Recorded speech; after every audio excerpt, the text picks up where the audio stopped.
Doktor, Ya. doktor, baby saya dalam perut ni songsang lah. Boleh tak saya tahu kenapa dia songsang? Okey, sebenarnya kandungan baby dalam perut ni boleh berubah peringkat awal kan.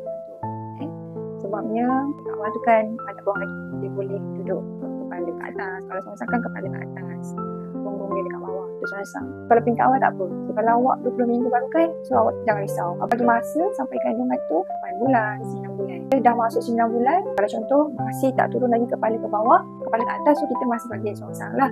So, kalau macam tu, nanti ada cara. Kita boleh bantu. Doktor boleh bagi pilihan pada awak untuk pusingkan baby tu. Kepala daripada atas, pusing ke bawah, PCV. Maksudnya cephalic version tu, tapi doktor akan pantau lah jantung baby.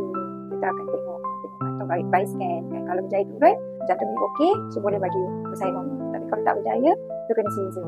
Zaman sekarang tak boleh dah bersalin secara normal dengan kepala ke atas, sambut kan. So, kalau tak berjaya turun juga ataupun memang tak boleh nak turunkan kepala baby, tu kena caesar.